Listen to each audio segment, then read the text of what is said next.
Bem-vindo de volta. Hoje a gente recebe o Xiang Fu, analista de mercado e especialista em China. Muito obrigado por voltar ao programa. Muita coisa aconteceu desde a última vez que a gente conversou. Claro. Estes. Bom, além das guerras propriamente ditas, não só as que estão sendo travadas contra a Rússia, mas também no Irã, a gente acaba esquecendo que existe, claro, uma guerra econômica em andamento entre os Estados Unidos e a China. Eu queria começar perguntando como você vê o andamento dessa guerra econômica, especialmente com foco nos títulos do Tesouro Americano. A China ainda está interessada em investir mais ou você acha que eles vão começar, na prática, a reduzir a participação deles nesse mercado?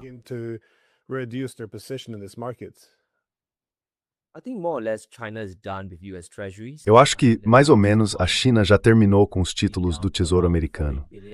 Quer dizer, no último mês, eles venderam algo em torno de 40 ou 41 bilhões de dólares.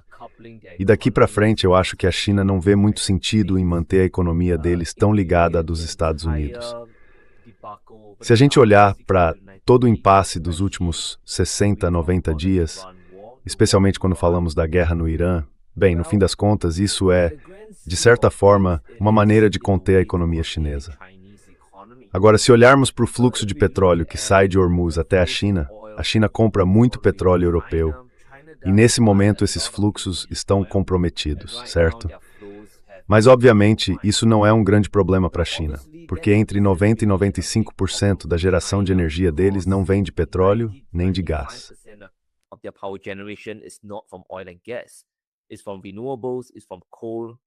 Vem das fontes renováveis, vem do carvão, e a maior parte das cadeias de suprimento a própria China controla. Mas isso mostra um esforço coordenado de Washington para realmente usar o exército americano e outras sanções, manobras geopolíticas, para tentar encurralar a economia chinesa. Agora, se a gente olhar o que aconteceu durante a recente cúpula entre Trump e Xi, quando Trump levou sua delegação, incluindo a família, para a China, para Pequim, para conversar com o presidente Xi, a grande ideia era basicamente posar como um herói conquistador, jogar as cabeças do Irã e da Venezuela no chão, por assim dizer, para intimidar os chineses, dizendo algo como, olha, a gente conseguiu fazer isso, isso e aquilo, conseguimos pressionar os iranianos, então agora é a sua vez de cooperar.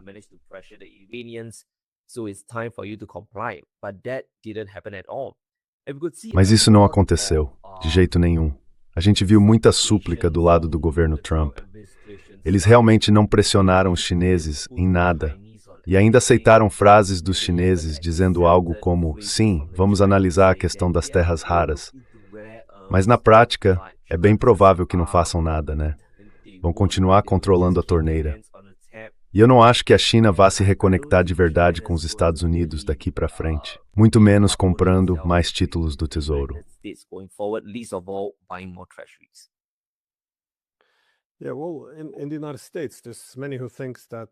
Pois é, nos Estados Unidos tem muita gente que acha que o aumento dos preços da energia vai, no fim das contas, beneficiar o país. Afinal, ele é considerado autossuficiente, pelo menos em algumas áreas, e também é exportador. Então, com o preço subindo, a renda aumenta. Além disso, outros países acabam sendo obrigados a gastar mais com energia em dólares. E como você mencionou, muita gente espera que isso também desacelere a economia chinesa. Agora, você falou do lado chinês dessa questão, mas como você avalia o lado americano? Você acha que isso realmente funcionaria, que acabaria beneficiando os Estados Unidos? Porque, no fim das contas, os Estados Unidos fazem parte do mundo. Eu sei que parece que eles estão tentando se isolar, criar uma espécie de hemisfério ocidental ou uma região exclusiva de segurança para se proteger do resto do mundo. Mas até que ponto você acha que isso é possível?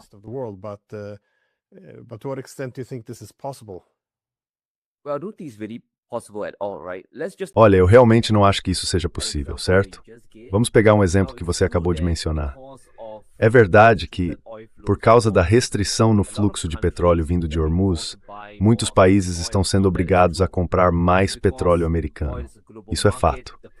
E como o petróleo é um mercado global, o preço do barril também sobe para o petróleo bruto dos Estados Unidos. Se você olhar as ações das grandes empresas, da Chevron à Exxon, elas dispararam nos últimos 90 dias, não é? Agora, o grande problema disso é que o petróleo é um mercado global, então os preços também sobem para o consumidor americano comum.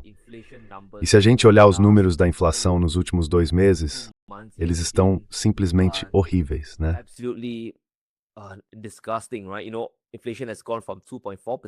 Olha, a inflação subiu de 2,4%, passou para 2,8% há 2 meses e agora está em torno de 3,8%.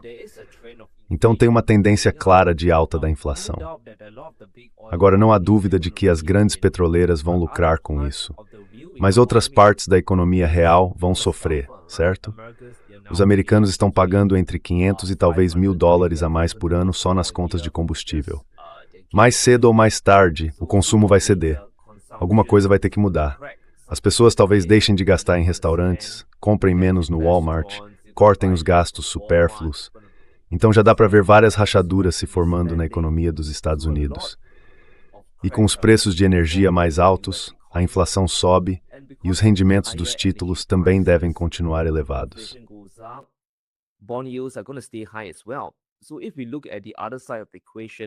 Então, se a gente olhar para o outro lado da equação, onde o Trump está tentando desesperadamente promover essa nova economia da inteligência artificial, ele está tentando manter a bolha de pé. Eles estão tentando construir campos inteiros de data centers. Só que dá para fazer isso até certo ponto. O dinheiro é finito, e se as taxas de juros continuarem subindo, ou pelo menos continuarem teimosamente altas, isso vai acabar saindo pela culatra para a economia dos Estados Unidos, mais cedo ou mais tarde.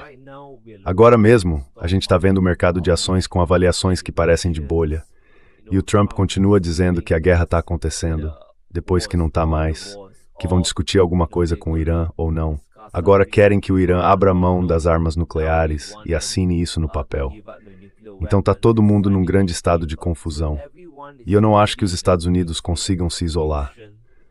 Na verdade, eles só estão empilhando mais cartas nesse castelo de cartas.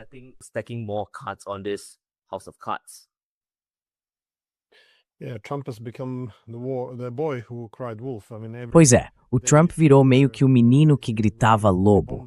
Todo dia é a mesma coisa.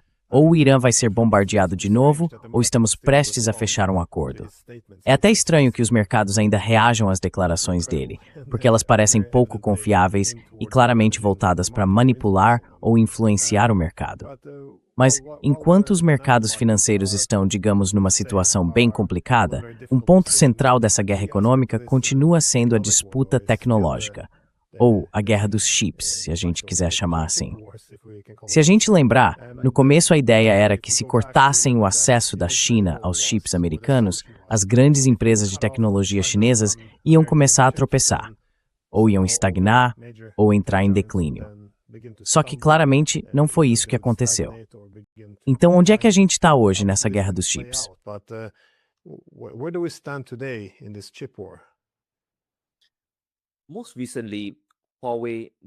Mais recentemente, a Huawei anunciou um avanço em inovação, certo? Agora eles estão começando a produzir chips que, pelo menos até 2031, devem chegar a um nível em que possam competir com a NVIDIA e com a TSMC. E é isso que acontece quando você encurrala os chineses. Você os obriga a inovar. Eles não têm escolha. Ou inovam, ou perdem a corrida da inteligência artificial. Nos últimos 1 ou 2 anos, a gente viu a economia chinesa e os engenheiros chineses apresentarem soluções muito interessantes nessa disputa tecnológica. Agora, se a NVIDIA e o Trump negam à China o acesso à tecnologia mais poderosa, os chips de IA, a primeira solução deles foi basicamente criar uma versão mais simples dos próprios chips e conectar vários deles em conjunto, certo?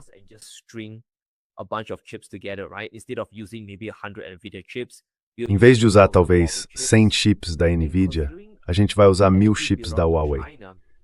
E considerando a expansão de energia na China, o preço da energia lá é 1/4 do que é nos Estados Unidos, pelo menos 50% mais barato. E se a gente olhar para toda essa corrida da inteligência artificial, a base de tudo sempre é energia. Enquanto houver energia suficiente e barata, o resto vem junto. A fabricação fica mais barata, dá para errar mais, testar mais, e no fim das contas, a inovação acaba acontecendo pela força bruta.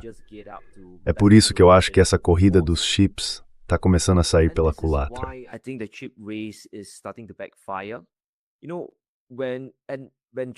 Sabe, quando Jensen Huang da Nvidia foi até a China, eu acho que ele basicamente desistiu.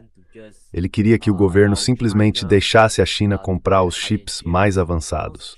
Porque a China nem está importando muitos chips de versões mais simples, certo? A China já entendeu que, olha, mais cedo ou mais tarde vai dar um salto nessa tecnologia. Então, por que deixar a Nvidia se firmar de verdade no mercado? E por causa disso, metade do mercado global está, na prática, fora do alcance dos Estados Unidos. Mesmo durante a visita, a China, Pequim, para ser mais exato, proibiu, se eu não estiver enganado, um chip de jogos da Nvidia, da linha RTX, que algumas empresas também usam para inteligência artificial.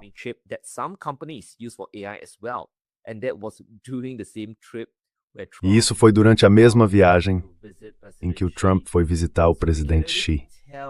Então dá para perceber um pouco do que está acontecendo bem diante dos nossos olhos. Eu acho que a guerra da inteligência artificial, não dá para dizer que os Estados Unidos perderam completamente, mas eles vão ter que encontrar um jeito urgente de compensar o prejuízo quando se perde 50% do mercado. E talvez seja por isso que na semana passada, o Jensen Huang apareceu na convenção segurando 2 laptops, dizendo para o mundo inteiro que agora a Nvidia vai entrar no mercado de computadores pessoais. Porque afinal, de onde mais viria a receita quando metade do mercado já se foi?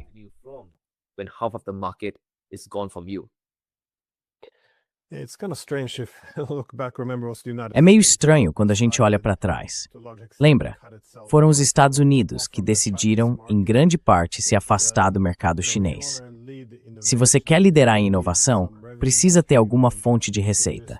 E se não entra dinheiro, como é que dá para continuar alimentando isso? Acho que é aí que entra toda essa discussão de que o mercado de inteligência artificial nos Estados Unidos está numa bolha e que o financiamento, principalmente, não é sustentável. Parece que isso ainda levou outro golpe, vindo do Oriente Médio, porque muitos países do Golfo, sabe, não conseguem vender toda a energia que produzem.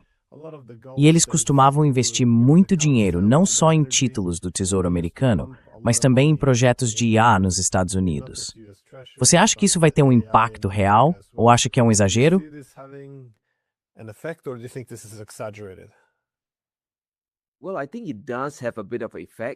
Olha, eu acho que isso tem sim um certo impacto. E tudo depende de como o Trump vai encerrar a guerra, né? Ele vai acabar com a guerra de um jeito que os aliados do Golfo entendam que não vão ficar para sempre sob o poder do Irã.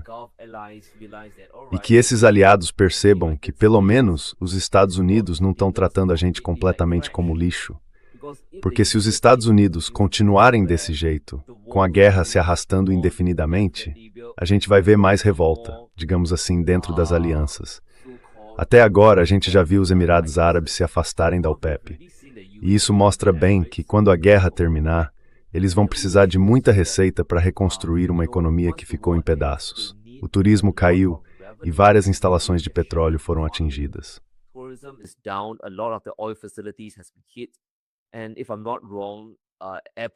Se eu não estiver enganado, o aeroporto do Kuwait foi bombardeado ontem ou há alguns dias. A Arábia Saudita está desesperadamente redirecionando o fluxo de petróleo de Hormuz até o Mar Vermelho.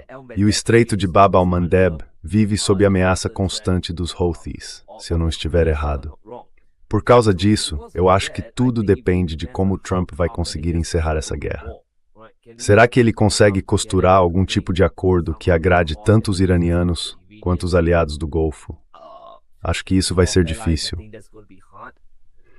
E daqui para frente, não acredito que os aliados do Golfo vão colocar todos os ovos na mesma cesta dos Estados Unidos. A gente estava falando justamente sobre como os fluxos do Golfo acabam indo parar em ações e títulos americanos.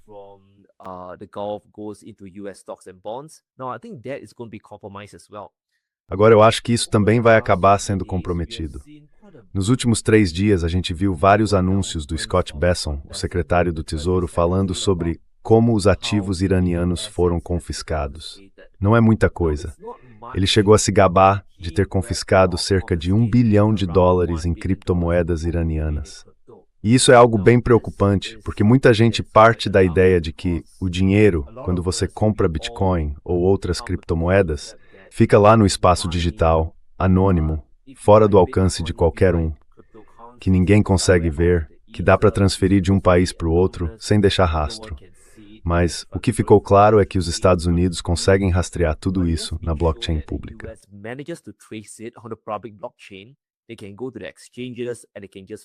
Eles podem ir até as bolsas e simplesmente congelar o dinheiro ou tomar de volta. Então, neste momento, há muita incerteza sobre onde os aliados do Golfo vão colocar o dinheiro deles. Agora, é claro, uma boa opção, a tradicional, seria comprar ouro, enviar o ouro para o seu país e guardar num cofre. Existem outras opções, como investir nas chamadas economias adversárias dos Estados Unidos. Obviamente, a China é uma delas, onde você pelo menos estaria protegido dentro da esfera de influência chinesa.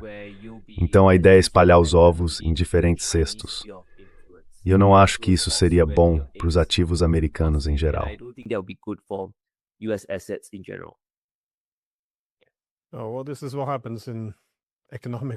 Bom, é isso que acontece em guerras econômicas. A confiança vai diminuindo. As pessoas precisam diversificar.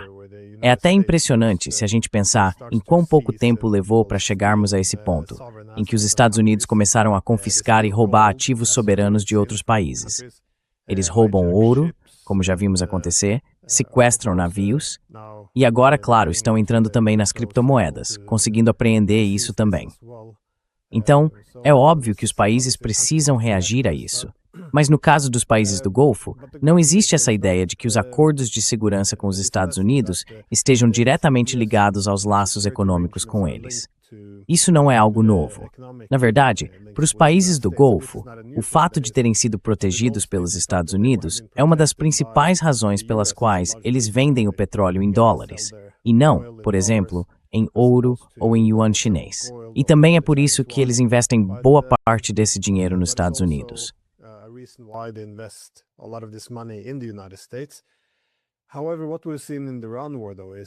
Mas o que a gente viu na guerra com o Irã foi o seguinte.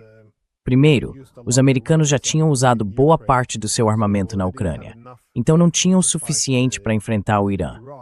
Por isso tiveram que começar a desviar armas que estavam destinadas à Europa, para enfrentar a Rússia. Depois, também precisaram tirar armamentos do leste asiático, especialmente da Coreia do Sul, e mandar para o Golfo. E mesmo assim, deram prioridade a Israel. Esse excesso de compromissos militares deve estar mandando um sinal para os europeus, para os países do Golfo e para o leste asiático, de que os Estados Unidos já não conseguem mais proteger todo mundo ao mesmo tempo. Mas como você vê isso em todas essas regiões se refletindo na economia? Quer dizer, será que os sul-coreanos vão começar a se afastar um pouco da economia americana? E os europeus também? Ou ainda não chegamos nesse ponto?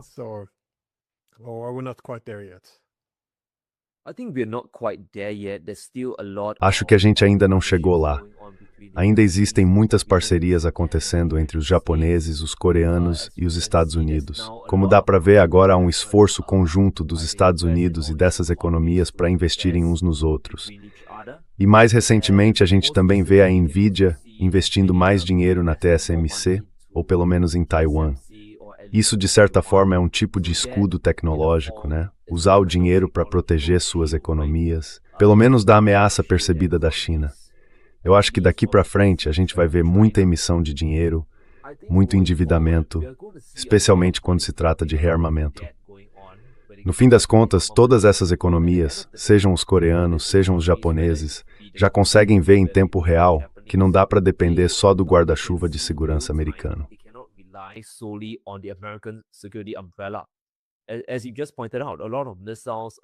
Como você acabou de mencionar, muitos mísseis e vários sistemas de armas foram deslocados para outras frentes que estão ativas, certo? Seja para a Ucrânia ou para o fronte iraniano.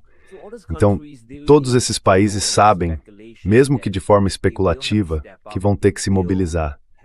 Vão precisar pegar mais dinheiro emprestado para construir todas essas armas. Eu acho que eles estão entrando numa fase muito perigosa de impressão de dinheiro, né, em que as moedas perdem ainda mais valor para sustentar essa produção de armamentos. E mesmo hoje, ainda existe a ameaça percebida de que a China pode invadir algum país a qualquer momento na região do Indo-Pacífico ou do Ásia-Pacífico. Então esse medo constante, na minha opinião, vai acabar levando os Estados Unidos e seus aliados a se rearmarem ainda mais rápido. Well, I get the same impression that especially the Europeans now and everyone wants to arm themselves to the teeth. The Americans, I'm not sure if this yet passed it yet, to spend $1.5 trillion on the military. It's a lot of weapons, and it can fuel many industries.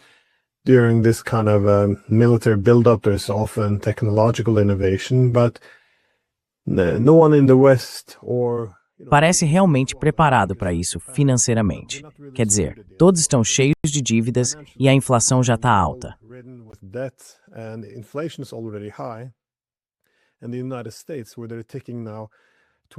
E os Estados Unidos, que já estão chegando a uma dívida de 40 trilhões de dólares, isso é um buraco enorme.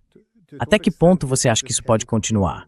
Porque se uma crise econômica começar a se desenrolar, os bancos vão estar em risco. Que instrumentos eles têm hoje para tentar restaurar ou estabilizar os mercados? Porque se aumentarem os juros, não conseguem pagar uma dívida de 40 trilhões. Mas, se reduzirem os juros, acabam destruindo ainda mais a própria moeda. E aí mais países podem acabar se desdolarizando. Então, o que exatamente a gente pode esperar em termos de estabilidade financeira daqui para frente?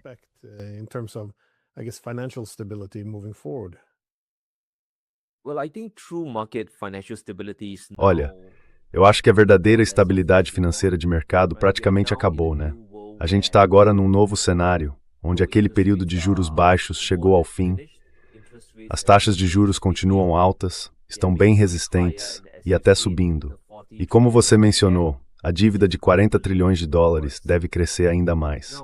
Muita gente, investidores, participantes do mercado, esperava cortes de juros até o fim deste ano. Se a gente olhar o que o Federal Reserve, o Banco Central dos Estados Unidos, vem sinalizando, há uma boa chance de eles voltarem a subir os juros em 2027.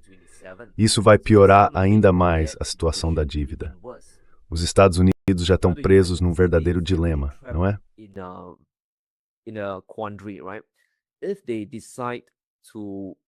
Se eles decidirem emitir mais títulos para cobrir os déficits, as taxas de juros e os rendimentos vão subir ainda mais, e isso pode jogar a dívida nacional num abismo. Agora, se resolverem cortar os juros para aliviar o peso da dívida, a inflação vai subir, e os mercados vão acabar punindo essa decisão com juros ainda mais altos lá na frente. Ou seja, tudo acaba levando à necessidade de o Banco Central salvar o sistema inteiro. Como você disse, a economia dos Estados Unidos não pode se dar ao luxo de ter uma paralisação na oferta de dinheiro em que tudo de repente desacelera, certo? Ninguém gasta, os bancos não emprestam e a economia, como a gente conhece, simplesmente para. Nesse ponto, o Fed acaba comprando títulos, de forma repentina ou declarada, para inundar o mercado com dinheiro, para injetar liquidez no sistema.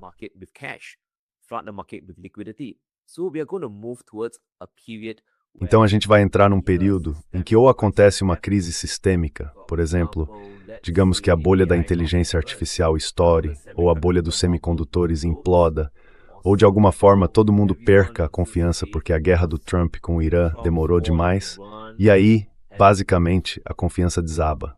Nesse momento, o Fed vai aparecer e dizer para o mundo inteiro, olha, estamos imprimindo 3 trilhões de dólares. Ou se isso não acontecer, vai ser uma impressão mais lenta, em que centenas de bilhões de dólares por ano vão ser injetados de repente na economia. E se a gente olhar para os últimos meses, desde dezembro, mais ou menos 6 ou 7 meses, o Fed já vem imprimindo dinheiro no sistema.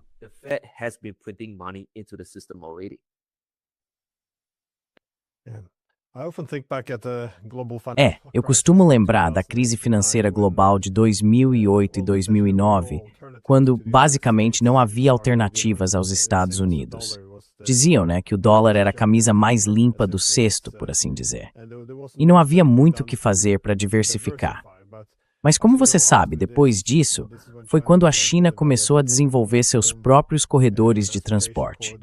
Tentou substituir boa parte das cadeias de suprimento dos Estados Unidos, criou seus próprios bancos de desenvolvimento e passou a usar mais moedas nacionais. E eu sei que naquela reunião que você mencionou antes, entre Xi e Trump, havia a esperança, acho que de muita gente, de que eles chegassem a um grande acordo.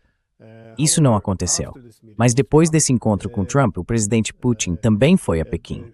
President Putin came to Beijing as well, and they had this common declaration on the E eles fizeram essa declaração conjunta sobre a criação de um mundo multipolar.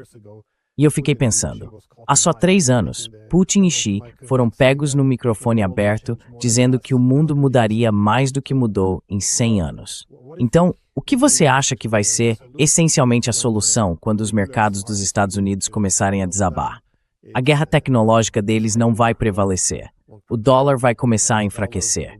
O que você acha que a China está planejando fazer? Ou como ela vai, basicamente, sair da zona de impacto e se ajustar a essas novas realidades? Porque não parece que eles vão agir da mesma forma que agiram lá na crise financeira global de 2008. not the first, but in the 2008 global financial crisis. Sure. I think we can see that Claro. China and Russia, Eu acho que dá para ver que a China e a Rússia estão se aproximando ainda mais. Acho que todo mundo lembra que lá em 2002, 2003, tinha até uma piada, um meme, dizendo que os Estados Unidos estavam empurrando a Rússia para mais perto da China por causa das sanções e de como o G7 pressionou a Rússia, o que é verdade. E o Trump está cometendo exatamente o mesmo erro. Ele também está empurrando a Rússia para mais perto da China, principalmente diante do fluxo de petróleo e de energia. especially when it comes to oil flows and energy flows. Now, what China has been doing over the last 3 months, Olha, just recently, over the O que a last China vem fazendo nos últimos 3 meses, e mais recentemente nas últimas 3 semanas, é um processo lento de desacoplamento da economia financeira deles em relação aos Estados Unidos. Nas últimas 2 semanas, a China impôs ainda mais controles de capital sobre as economias pessoais que estão saindo do país, indo para Hong Kong e de lá, seguindo para outras economias ocidentais. Então a China se cansou disso e está apertando o cerco. Eles estão dizendo para os corretores, certo, vocês não vão mais permitir que cidadãos da China continental mandem o dinheiro para vocês e depois espalhem esse dinheiro pelo resto do mundo. Dá para ver que a China já começou a criar uma espécie de cerca em torno de todo o fluxo de capital. Quanto dinheiro eles têm, as economias do povo, que são enormes. Estamos falando de algo em torno de mais de 50 trilhões de dólares. enormous is around over $50 trillion. And what China is doing is basically concentrating O que a China está fazendo, basicamente, é concentrar todos os seus investimentos nos aliados. Eles estão tentando avançar um pouco na Europa, se possível, mas o foco principal é consolidar as relações com os aliados do BRICS. Isso inclui o Brasil e os países que fazem parte da iniciativa do Cinturão e Rota. Agora, eu acredito que a China viu a devastação que aconteceu no Oriente Médio. Não estou dizendo que eles vão retirar todos os investimentos de lá, mas acho que vão concentrar mais esforços na região asiática, que é exatamente onde deveriam estar, certo? Então podemos esperar mais cooperação com a Rússia. Podemos esperar mais cooperação com os países da Ásia Central. A China, com certeza, vai trabalhar mais em conjunto com a Índia e também com a ASEAN. Acho que neste momento a China entende que precisa se desvincular dos Estados Unidos de uma forma bem significativa. I think a big consequence of the Eu acho que uma grande consequência da guerra no Golfo é que muitos países estão preocupados com a possibilidade de os estados do Golfo realmente entrarem em colapso, caso o conflito escale. Mas mesmo que isso não aconteça, vai levar muito tempo para que esses países consigam voltar ao que eram antes, se é que isso ainda é possível. Parece que houve uma enorme saída de capital dos estados do Golfo, indo em direção ao leste asiático, para a China, para lugares como onde você está, Singapura e outras regiões.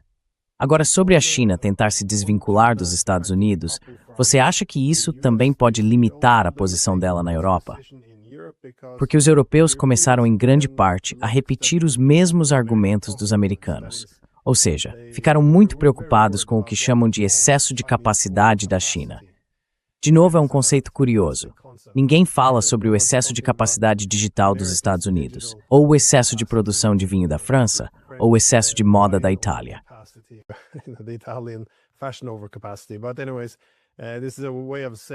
Mas de qualquer forma, isso é uma maneira de dizer vamos reduzir, tentar diminuir o mercado chinês. Soa bem defensivo.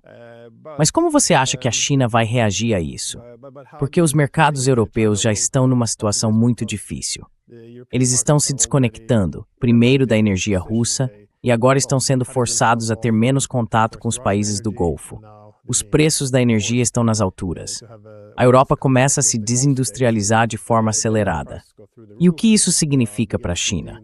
Porque, se deixarmos a política de lado e olharmos só a parte econômica, até que ponto a Europa ainda é um mercado atraente?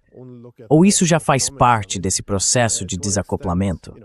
Se você diz que a China está se voltando para os países do BRICS em busca de investimentos, isso também implica reduzir sua presença na Europa?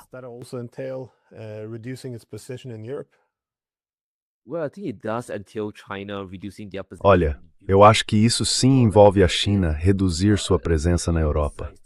Mais cedo ou mais tarde, se a União Europeia decidir intensificar a guerra comercial com a China, Pequim não vai ter outra opção a não ser buscar outros mercados, seja no Reino Unido, no Sudeste Asiático ou até na África. Agora, como você mencionou, eu acho que a Europa está realmente perdida. Eles estão num tipo de zona cinzenta, sabe? Perderam a energia barata da Rússia, perderam os fluxos vindos do Oriente Médio. E eu não vejo nenhuma forma de eles conseguirem reativar a economia e tornar a própria indústria competitiva, a menos que façam uma mudança radical nas políticas de energia.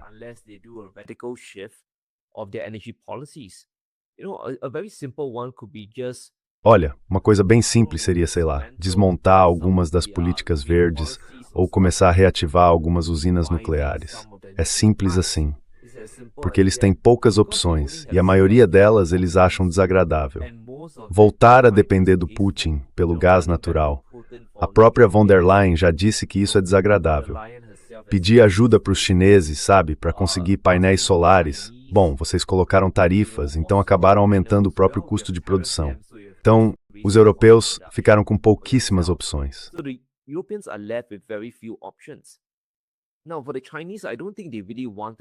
Olha, no caso da China, eu não acho que eles queiram realmente se desvincular da União Europeia. A Europa sempre foi vista como um dos 3 grandes polos do mundo, né? Além dos Estados Unidos e da própria China.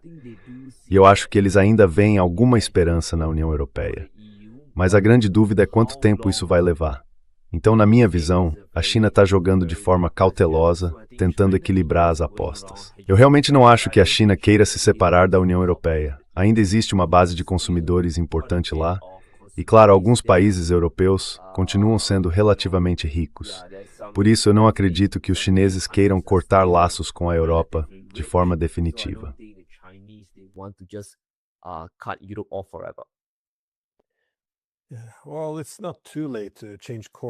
Bom, acho que ainda não é tarde para mudar de rumo.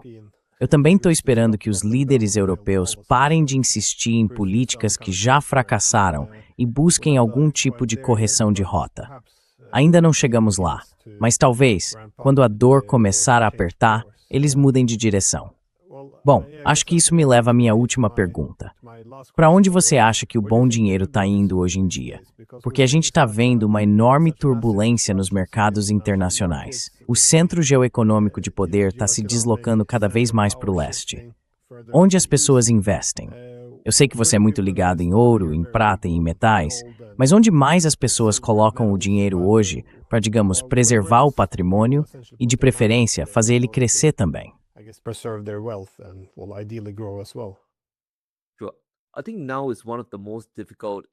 Eu acho que agora é um dos momentos mais difíceis para realmente investir. Tudo parece estar numa grande bolha, né? Seja o mercado de ações dos Estados Unidos, sejam as ações de tecnologia, a gente vê várias empresas de semicondutores, como a Micron, a SK Hynix, a Samsung, todas subindo. Então eu acho que agora é a hora das pessoas pensarem seriamente na ideia de diversificação. Eu não posso sentar aqui e dizer que o ouro vai subir em linha reta. Também não posso dizer que o S&P ou mesmo as ações chinesas vão subir sem oscilações, porque tem muitos riscos grandes vindo aí nos próximos 2 a 4 meses. É só olhar para a crise do petróleo no Estreito de Hormuz. Muita gente acha que a crise acabou, mas ainda tem um grande acúmulo de escassez de petróleo vindo por aí. Isso vai começar a aparecer em julho e depois em agosto.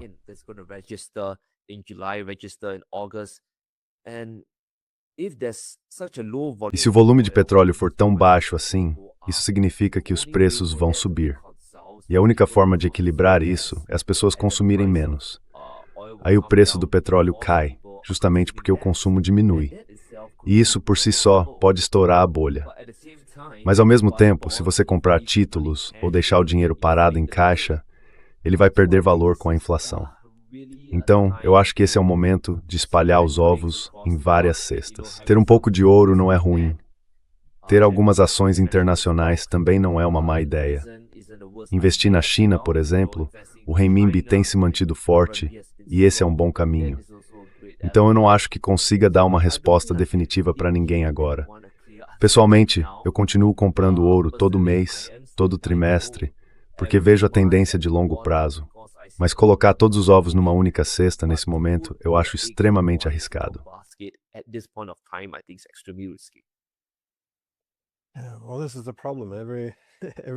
Pois é, esse é o problema. Todos os mercados estão muito integrados, e quando algo dá errado, por exemplo, o fechamento do Estreito de Hormuz, não é só a energia que é afetada, mas também os fertilizantes.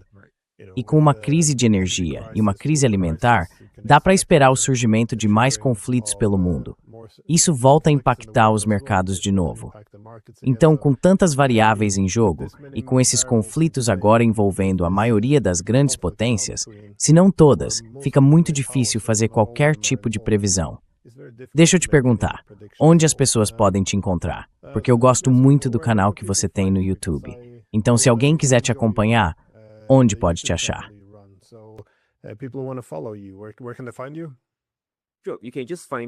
Claro, você pode me encontrar direto no YouTube, no canal youtube.com/sanfugol. Basicamente eu falo sobre economia, um pouco de geopolítica também, investimentos, o mercado de títulos e, claro, ouro e prata. Bom, obrigado por reservar um tempo para conversar. Eu sempre gosto de falar com você e espero que a gente possa conversar de novo em breve. Claro, obrigado, Glenn.